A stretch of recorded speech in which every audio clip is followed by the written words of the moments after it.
Meus amados, vamos abrir a palavra de Deus no livro do profeta Ezequiel, capítulo 1.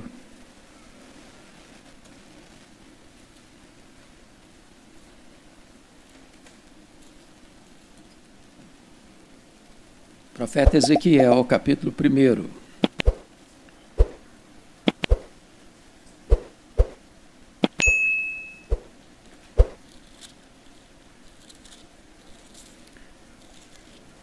Eu achei muito curioso, porque depois de 40 anos de ministério,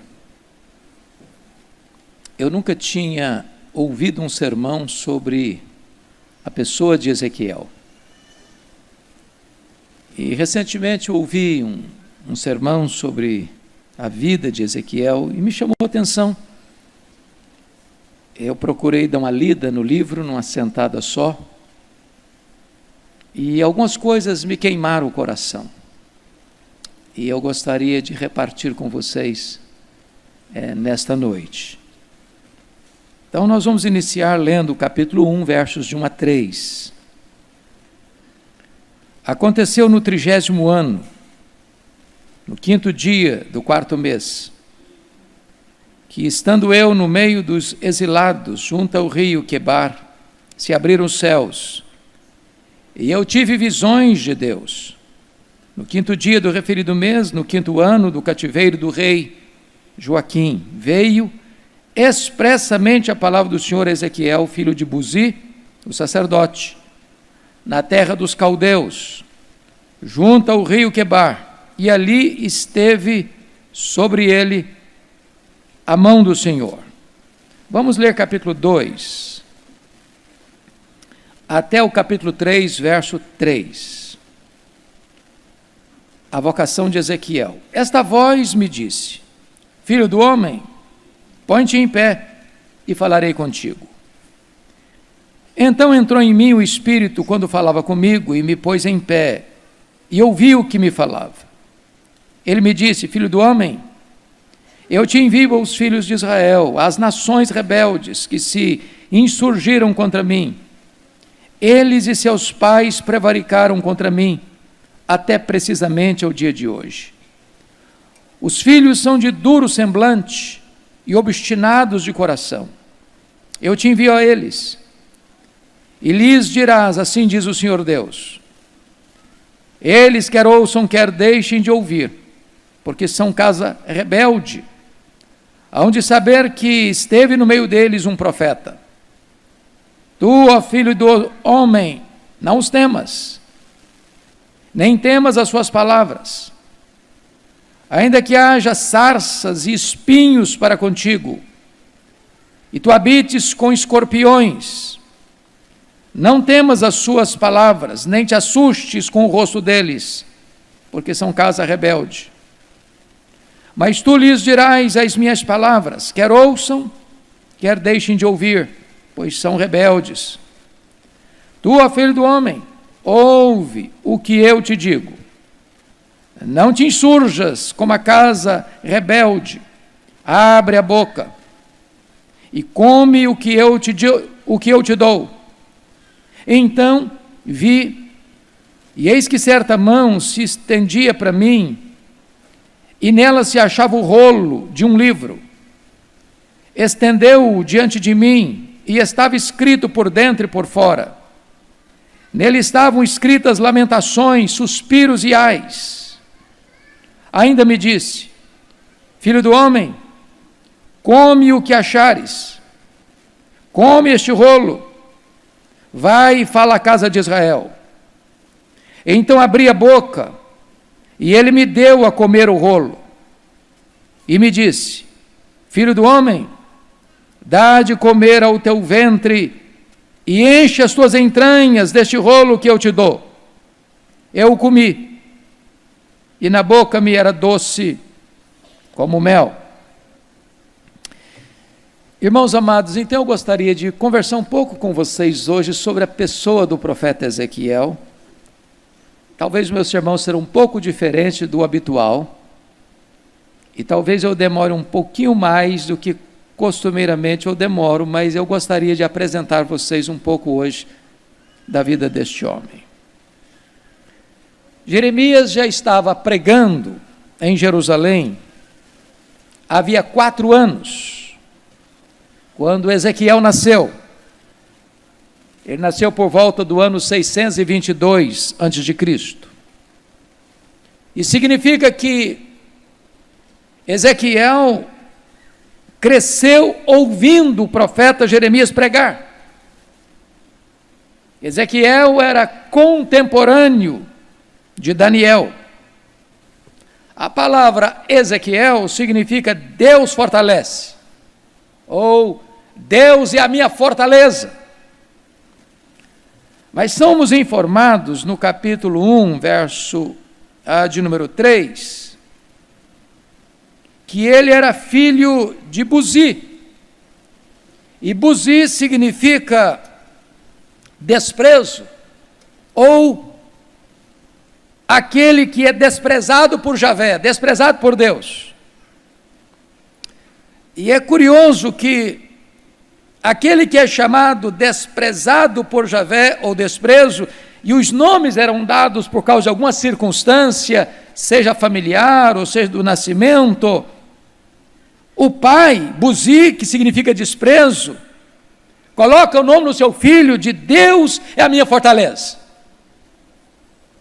Às vezes, nas horas mais críticas da vida, você pode olhar para Deus e dizer, Ele é a minha fortaleza. Somos informados no versículo 3, vejam vocês comigo, que Ezequiel, filho de Buzi, o sacerdote. Então, somos informados que Ezequiel é filho de um sacerdote. Em outras palavras, ele vem de uma linhagem sacerdotal. E vocês bem sabem, à luz de Números 3, versículo 10, que ninguém era sacerdote porque tinha vontade de ser sacerdote. Ninguém era sacerdote porque num culto, tocado pela palavra de Deus, dizia assim, a partir de hoje eu vou consagrar minha vida para ser um sacerdote. Não existia isso. Era impossível. Para ser sacerdote, tinha que fazer parte da tribo de Levi e tinha que fazer parte da linhagem de Arão. Portanto, o sacerdócio era uma função familiar e hereditária. Não havia voluntários para o sacerdócio. Tinha que ser levita e tinha que ser também da linhagem de Arão. Portanto,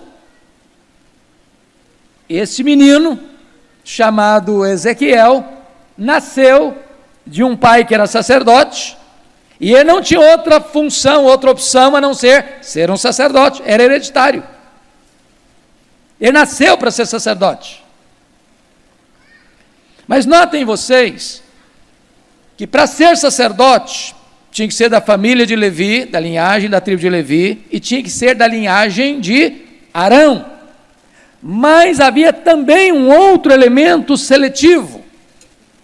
Ele tinha que ter o seu corpo perfeito. Peço que você abra sua Bíblia comigo, em Levítico 21, versos 17 a 24, para você entender isso. Portanto, não bastava ser levita, não bastava ser da linhagem de Arão, ele não podia ter defeitos físicos. Então, leia aí comigo, Levítico capítulo 21, versos 17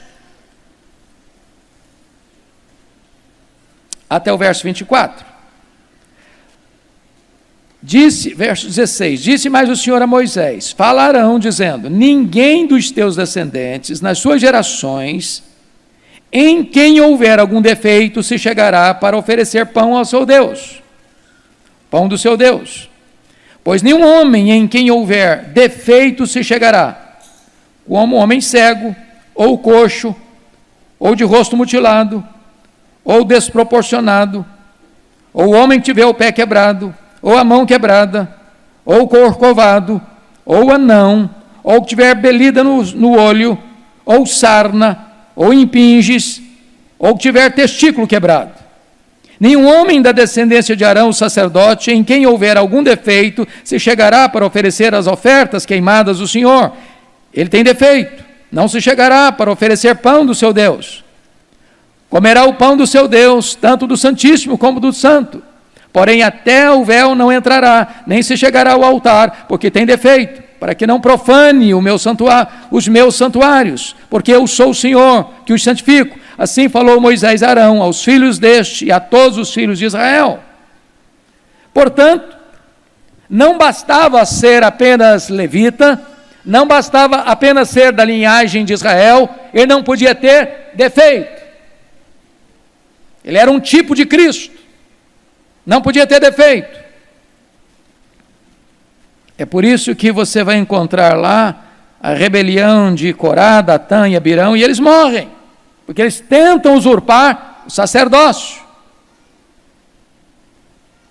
Era sumariamente morto aquele que tentasse usurpar as leis do sacerdócio. Agora notem comigo algumas coisas mais para entendermos. Um sacerdote, ele era consagrado ao sacerdócio apenas aos 25 anos de idade. Números 8, 24.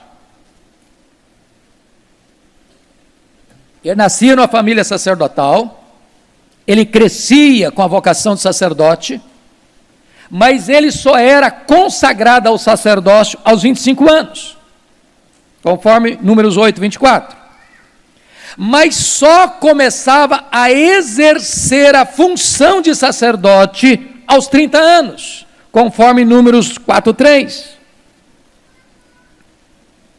Então entenda isso.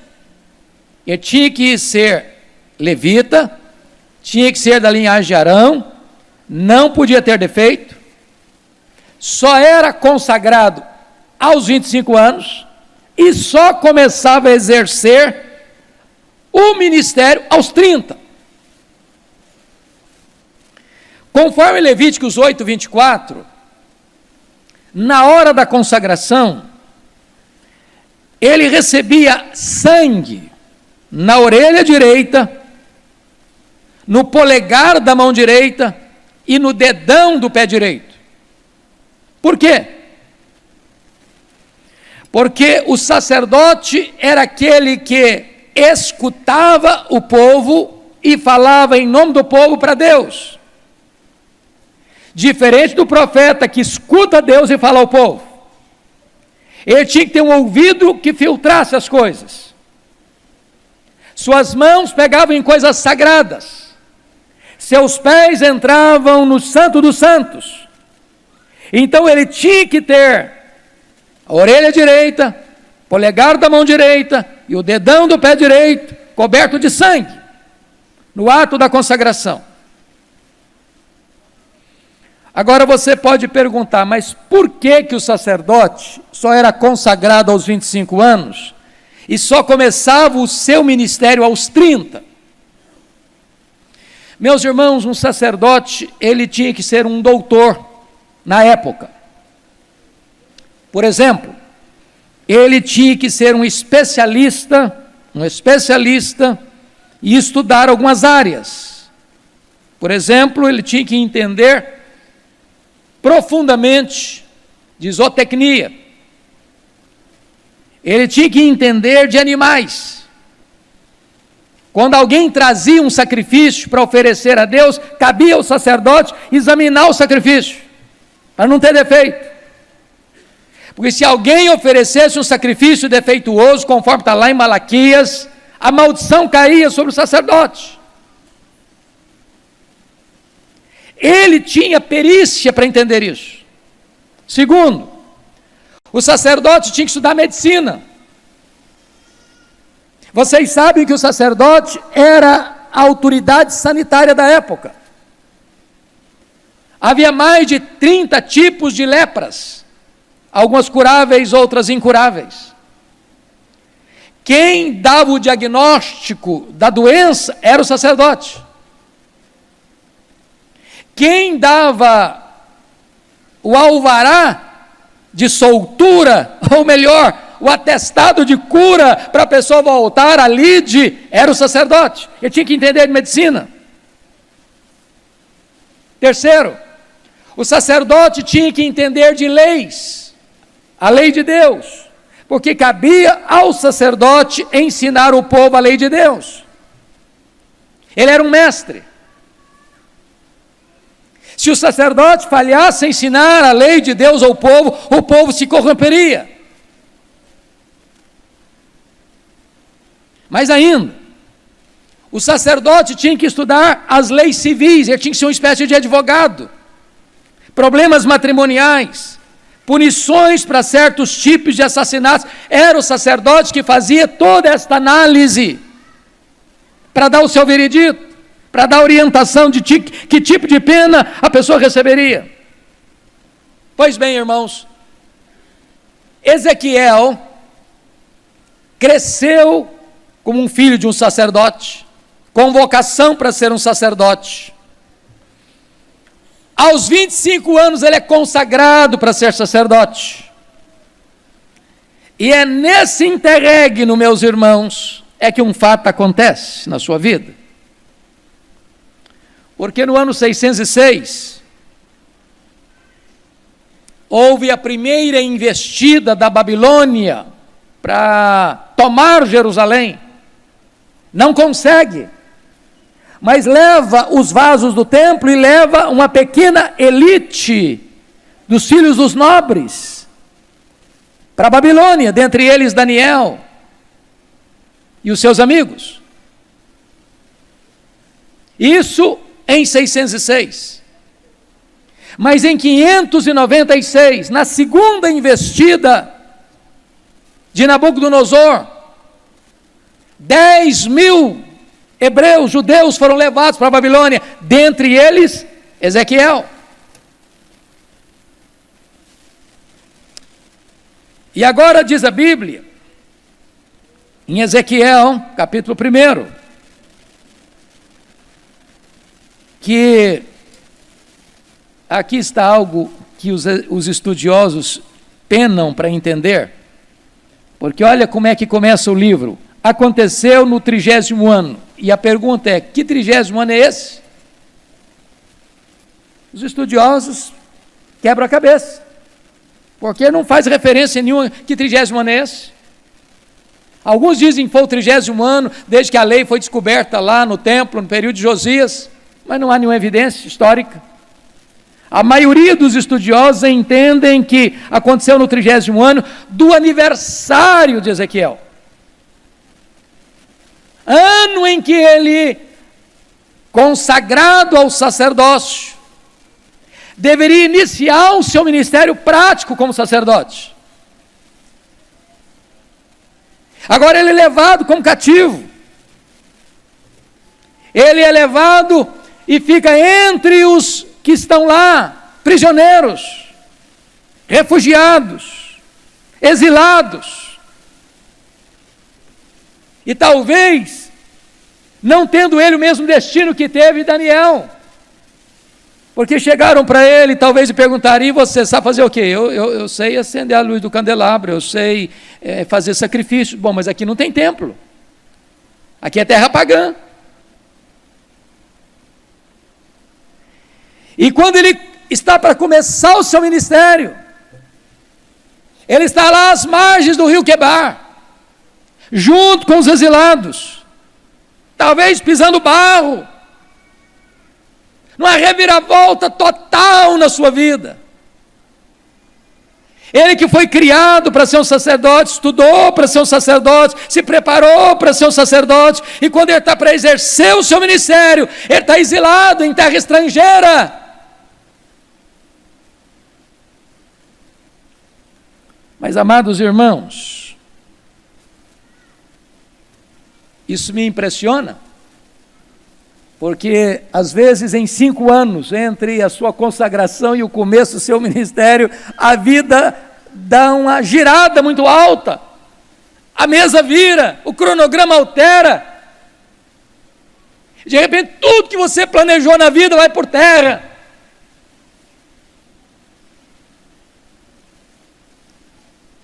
E aí é que começa a saga deste homem. Então quero destacar aqui 3 coisas na visão que dá início ao chamado de Ezequiel. Olha comigo, versículo 1. Você pode ler capítulo 1, verso 1 comigo, em voz alta, por favor, vamos juntos? Aconteceu no 30º ano, no 5º dia do 4º mês, que estando eu no meio dos exilados, junto ao rio Quebar, se abriram os céus, e eu tive visões de Deus. Aleluia! Louvado seja Deus! Porque nas horas mais difíceis, mais sombrias, mais dolorosas, das crises mais agudas da vida, quando você está exilado no meio de outros exilados, os céus podem se abrir. E você pode ter as visões de Deus. Oh, irmãos, quantas vezes os céus se abrem nas crises mais agudas da nossa vida. Como aconteceu com Isaías, no capítulo 6, onde ele vê o Senhor assentado num alto e sublime trono. Como aconteceu com Jesus no Jordão, o céu se abre e o Espírito Santo desce. Como aconteceu com Estevão, que estava sendo apedrejado, e ele vê os céus abertos e o Senhor Jesus de pé para recebê-lo. Como aconteceu com João, exilado em Pátimos, e o Senhor abre os céus e sobe para aqui, e eu te mostrarei as coisas que em breve devem acontecer. Mas vejam comigo, por favor, capítulo 1, versos 5 e 6.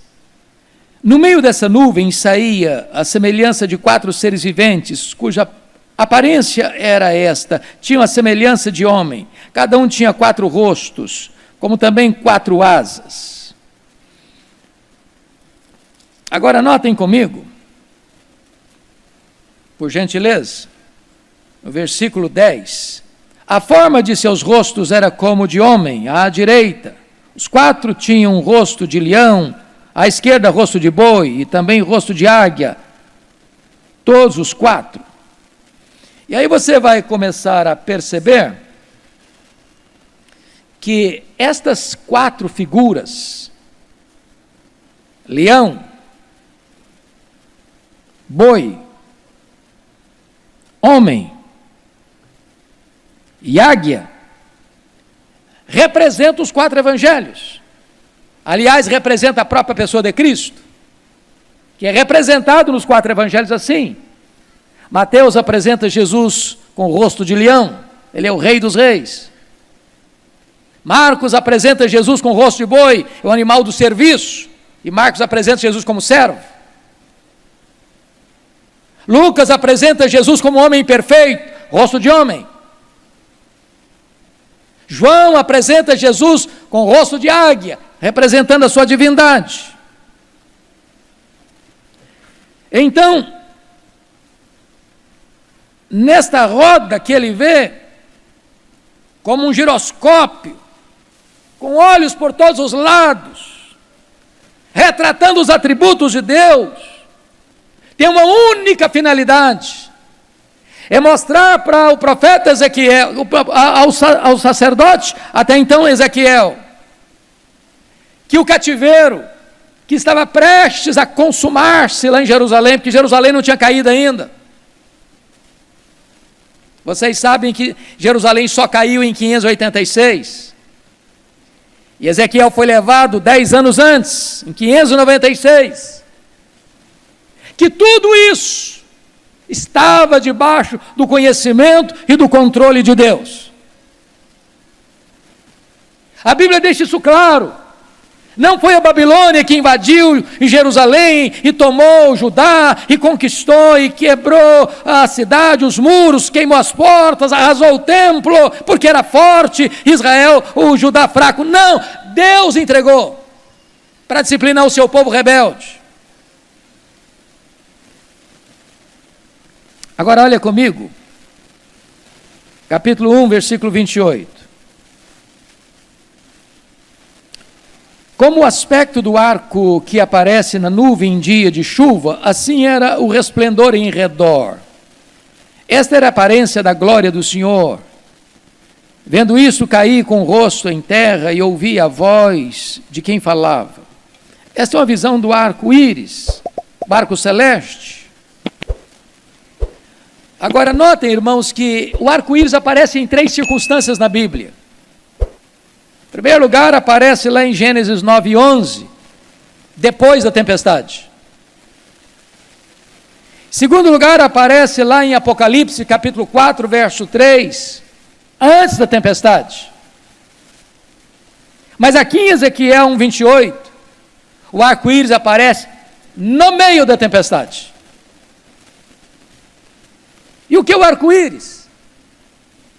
É a promessa da aliança de Deus com o seu povo.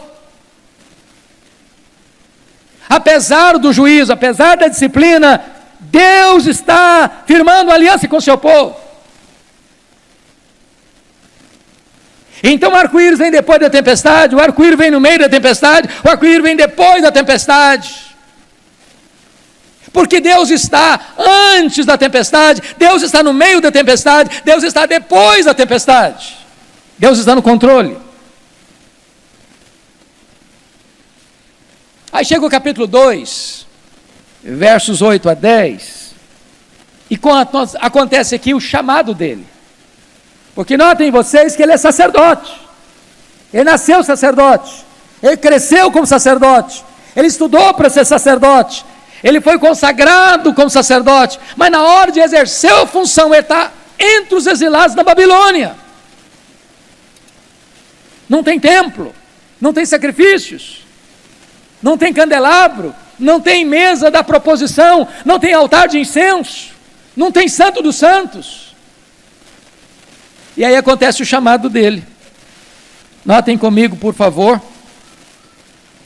Quando Deus dá uma ordem para ele de um livro, que estava escrito, por dentro, por fora, e nesse livro estavam escritas lamentações, suspiros e ais, porque era exatamente a mensagem que haveria de entregar ao povo que estava lá em Jerusalém, ao povo que está aqui na Babilônia, e todas as nações estrangeiras que estavam pecando assodadamente contra Deus. Portanto, esse era o conteúdo do livro, Lamentações, Suspiros e Ais. E Deus diz o seguinte: agora pega esse livro, pega esse rolo e come. Pega e come. Mas o que significa isso, irmãos? Pega o rolo e come. É que um profeta, e agora ele não vai ser mais sacerdote, vai ser profeta. Deus está mudando a vocação dele. Não pode falar ao povo sem primeiro sentir, vivenciar, experimentar a própria mensagem que ele está comunicando.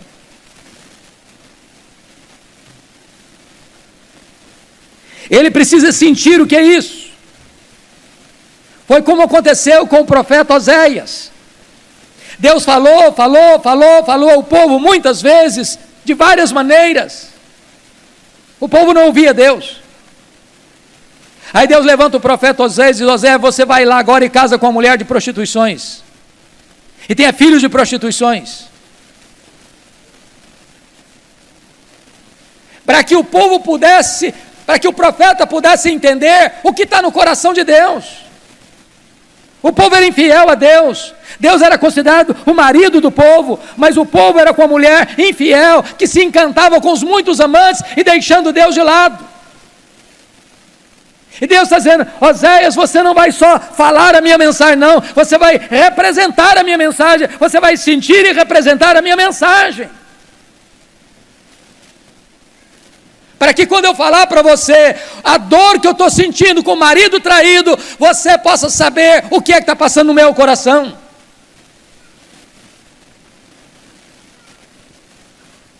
E se vocês olharem atentamente o livro, vocês verão que o livro de Ezequiel traz 10 atos simbólicos para chamar a atenção do povo. 10 atos simbólicos. Eu não tenho aqui tempo para fazer a exposição deles todos, mas vou destacar alguns. Capítulo 4, Deus manda o profeta Ezequiel construir uma maquete num cerco de Jerusalém e deitar no chão, atado com cordas, e virar para o lado esquerdo e ficar deitado no lado esquerdo 390 dias, depois virar para o lado direito e ficar deitado mais 40 dias, atado com cordas, para que o povo pudesse entender o que seria o cerco de Jerusalém, o que seria a invasão de Jerusalém. O povo não apenas deveria viver, ouvir, mas eles deveriam ver o que seria isso. Se você ler no capítulo 4, Deus diz para Ezequiel o seguinte: Ezequiel, você vai se alimentar de bolo de cereais, mas você vai fazer o bolo de cereais com esterco humano. O profeta reclamou: oh, Deus, mas eu não como coisa contaminada, então eu vou dar uma licença a você, vai cozinhar esse bolo com esterco de animais. Mas por que Deus manda o profeta comer um bolo feito de esterco? Cozinhado, assado com esterco. Porque esse povo que vai ser tomado, vai ser levado cativo, prisioneiro, ele vai levar para a Babilônia, vai comer comida impura, vai comer comida imunda aos olhos deles. E Deus estava querendo representar para esse povo o que ele teria que enfrentar em virtude dos seus pecados e da sua rebelião contra Deus. Se você ler capítulo 5, Deus manda Ezequiel raspar a cabeça e a barba. E para um judeu ortodoxo, rapar o cabelo e a barba é um gesto de desonra e humilhação. Se você ler capítulo 12, irmãos amados, Deus manda Ezequiel cavar um buraco na parede da casa dele, e durante o dia, fugir com a mobília nas costas, como um foragido, e ficar do lado de fora como alguém que tenta fugir às pressas, para não ser morto.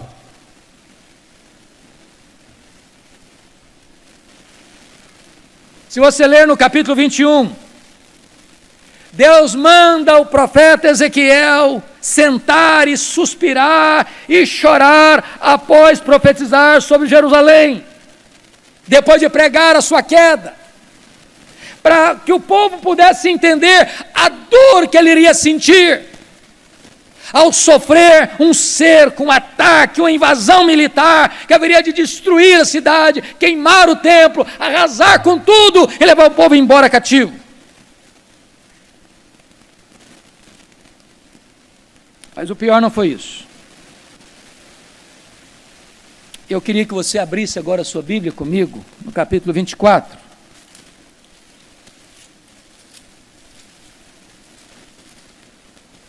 Capítulo 24.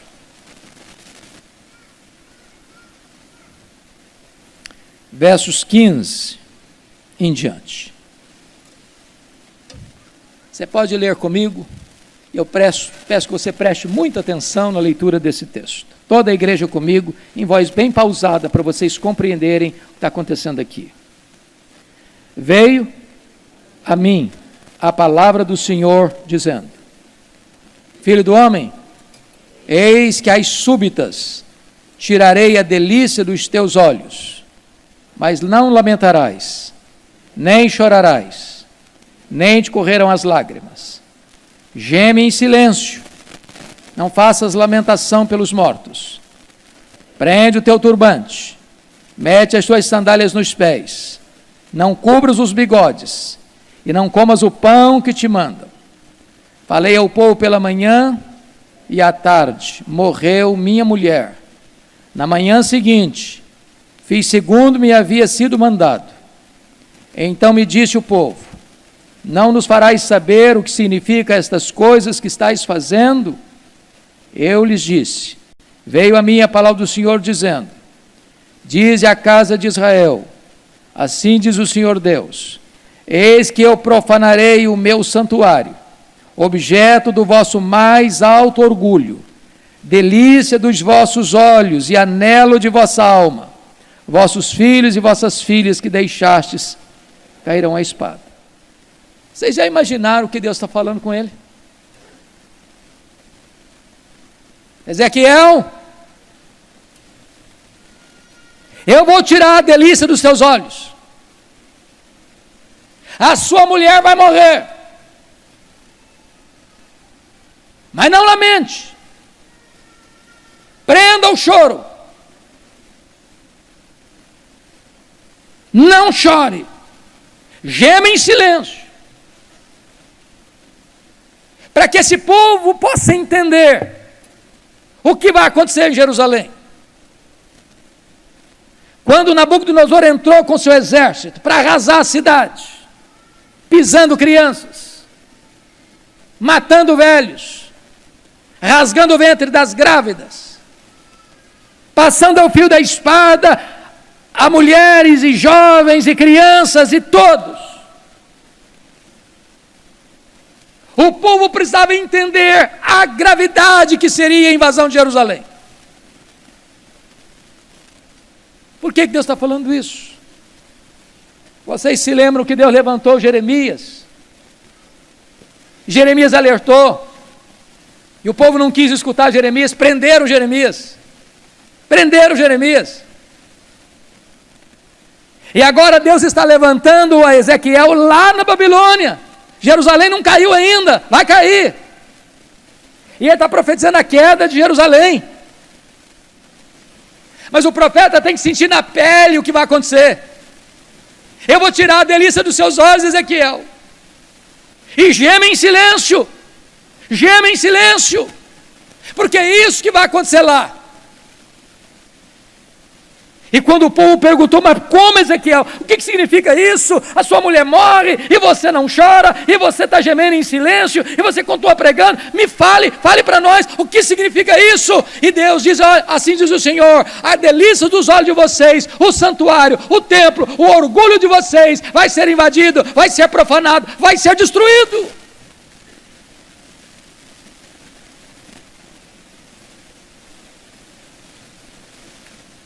Irmãos amados, bendito seja Deus.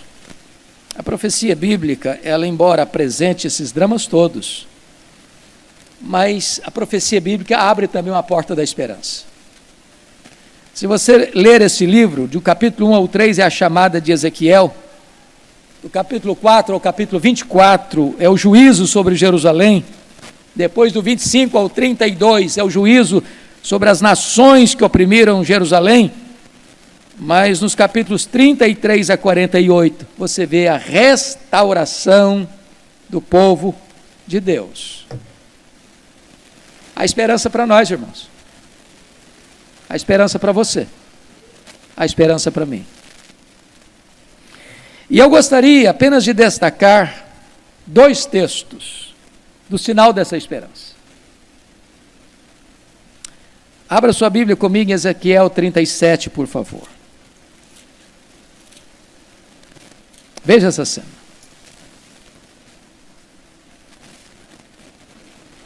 Toda a igreja comigo, capítulo 37.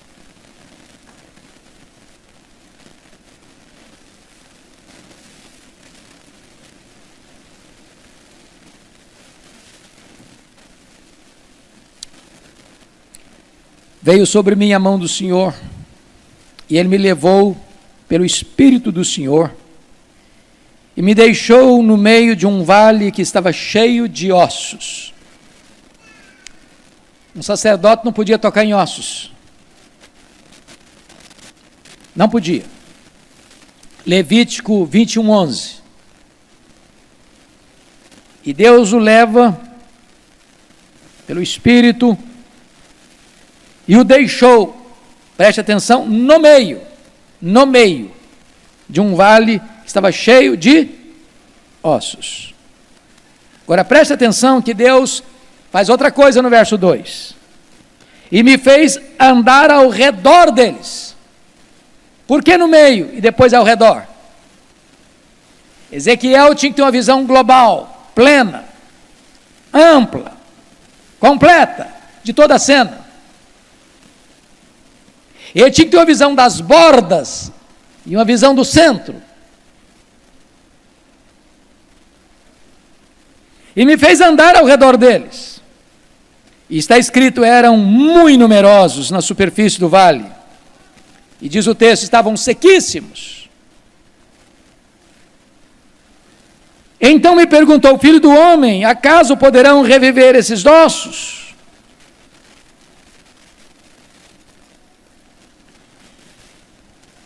Você pergunta, mas o que significa isso? Que ossos são esses? O verso 11 responde, então me disse, filho do homem, estes ossos são toda a casa de Israel. Eis que diz, os nossos ossos se secaram e pereceu a nossa esperança. Estamos de todo exterminados. O povo estava lá na Babilônia, irmão, 70 anos. Perdeu a esperança. Acabou. Fim de linha para nós. Não tem mais saída, não. E agora, o Espírito do Senhor o leva para o meio do vale, o faz andar ao redor do vale, para que ele tenha a visão de fora, a visão de dentro. E lhe faz uma pergunta, filho do homem, poderão reviver esses ossos? Ainda tem esperança? Ainda tem salvação? Ainda tem avivamento? Ainda tem um tempo novo para esse povo? E o profeta responde, Senhor Deus, tu sabes. Se tu quiseres, este povo, que hoje é um vale de ossos secos, pode se levantar. Há esperança para a igreja, há avivamento para a igreja, há restauração para a igreja.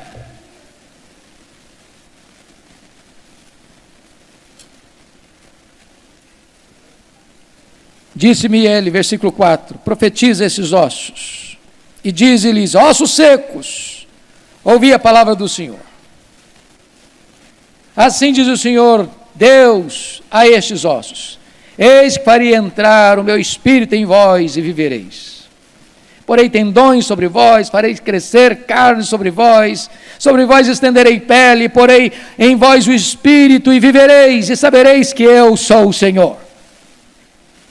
Verso 7, eu profetizei segundo me for ordenado.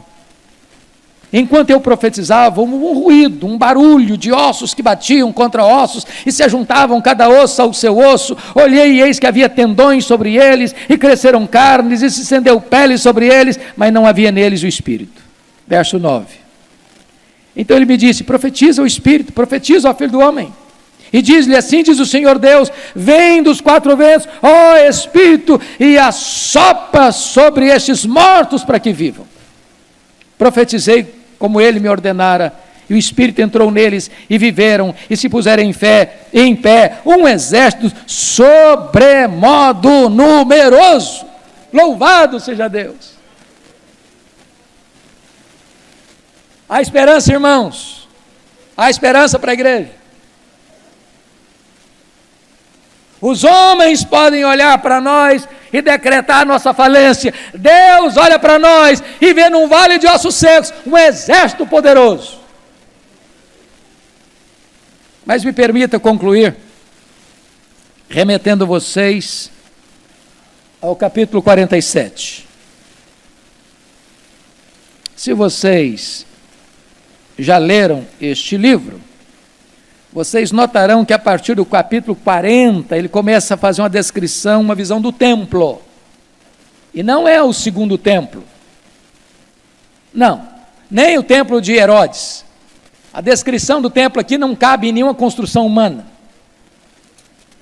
Esse templo é um símbolo do que é a igreja, glorificada. Mas no capítulo 47, amados, há uma visão belíssima. Porque se Ezequiel começa o seu ministério junto ao rio Quebar, na Babilônia, ele conclui o seu ministério junto ao rio de Deus, que flui da casa de Deus, de debaixo do trono de Deus. E então as águas são medidas, e estão nos artelhos, e depois elas são medidas, estão nos joelhos, depois elas são medidas, estão nos lombos, depois elas são medidas, e são um grande rio, que é preciso nadar.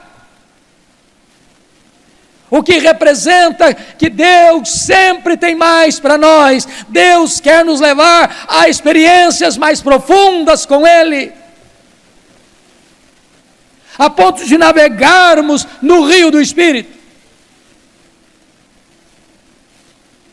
E diz a Bíblia que por onde esse rio passa, aquilo que está morto revive. Por onde esse rio passa, a cura de Deus vai chegando, a restauração de Deus vai acontecendo, porque este rio é uma representação do próprio Espírito Santo de Deus. Quando o próprio Senhor Jesus Cristo disse: aquele que crê em mim, como diz a Escritura, rios de água viva fluirão do seu interior. Eu quero dizer para você, meu amado, que Deus está aqui hoje, com este rio de vida, para inundar a sequidão do seu coração, para trazer cura, restauração, vida plena, vida abundante. Onde você está hoje? Talvez você está como Ezequiel, passou a vida toda sendo treinado para algo, e quando você está para exercer essa função, a sua vida virou de ponta cabeça. Talvez você está aqui hoje, mas está como um exilado. Talvez você está aqui hoje, e Deus está dando uma guinada na sua vida. Deus está chamando você para um novo desafio, um novo ministério. Talvez você está aqui hoje, precisando comer o rolo, e não só anunciar a mensagem, mas representar essa mensagem diante do povo. Talvez você está aqui hoje, vendo a sua vida e a sua história como um vale de ossos secos. Mas hoje Deus pode soprar sobre você o seu sopro, e levantar você, e dar vida a você. Talvez você está aqui hoje, mas você pode experimentar o rio de Deus, brotando de debaixo do altar, e trazendo experiências cada vez maiores para a sua vida, dos artelhos aos joelhos, dos joelhos aos lombos, dos lombos até você ter um rio caudaloso para navegar. E este rio, por onde passar, vai trazer vida, vai trazer cura, vai trazer restauração. Curva sua fronte, por favor. Ore ao Senhor.